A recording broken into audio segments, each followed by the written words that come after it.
In a quiet rural town where golden fields stretched endlessly beneath a pale blue sky, there lived a man named Adrian Vale. He wasn't extraordinary, not wealthy, not ambitious, but everyone agreed on one thing. Adrian was a good man, kind, patient, reliable.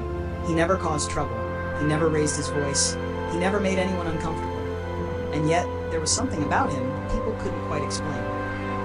Adrian never made his own decisions, not once. If someone asked him, "What do you want for dinner?" he would smile politely, then glance around. "Whatever you think is best." If he reached a crossroads, he would pause, wait, watch, until someone else chose a direction. Then he would simply follow. People thought it was his personality. They said he was easygoing, considerate, selfless. But the truth was something quieter, something deeper. It wasn't a choice, it was a pattern, a life he had learned to live without even realizing it. Adrian lived with his mother, Evelyn Vale, a woman anyone would describe as devoted, refined, deeply loving, the kind of woman people admired and never questioned. She cooked for him every day, reminded him to bring a coat when the air turned cold, watched over every detail of his life. "Did you eat? Are you tired? Are you sure this is right for you?" But she didn't just ask, she decided. When Adrian was a child, she chose his friends. "Stay away from that boy. He's not good for you." And Adrian obeyed. As he grew older, she chose his school, his career, even the way he dressed. "That suits you better. This path is safer, don't risk it."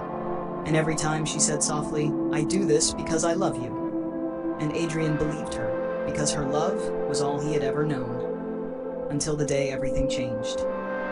Adrian was 28 when he met Isabella Reed. She wasn't loud, she wasn't trying to impress anyone, but there was something about her.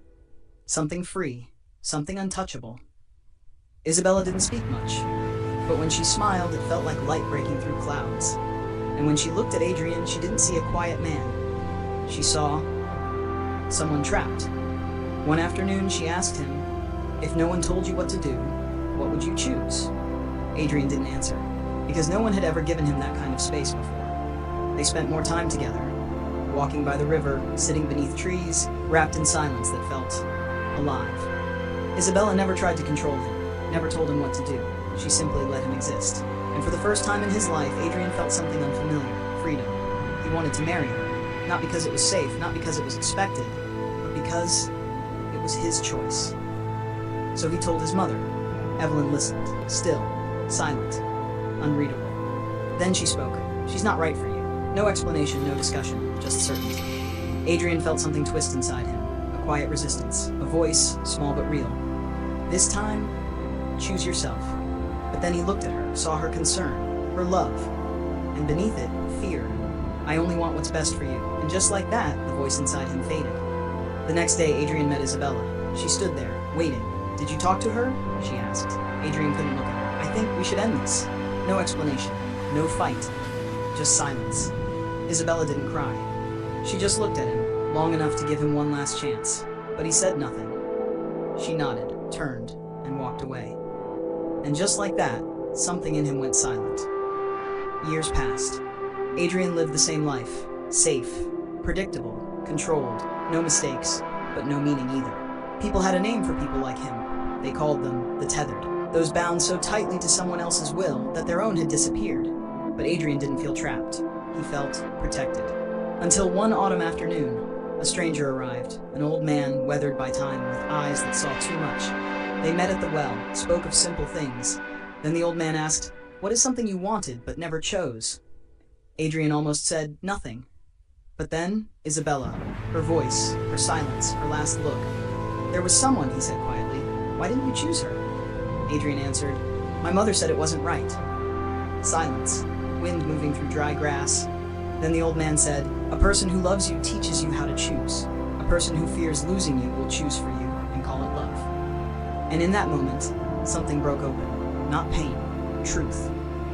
Adrian saw everything, every choice he never made, every moment he gave away, every version of himself he never became. He saw Isabella again, waiting, hoping, and for the first time, he understood. He had never lived his own life. That night he went home. Evelyn was in the kitchen. Everything looked the same, but he wasn't. He sat across from her, looked at her deeply, and he saw love, real love, but also its shadow, Mother, he said quietly, I want to make my own choices. She stared at him, long, silent.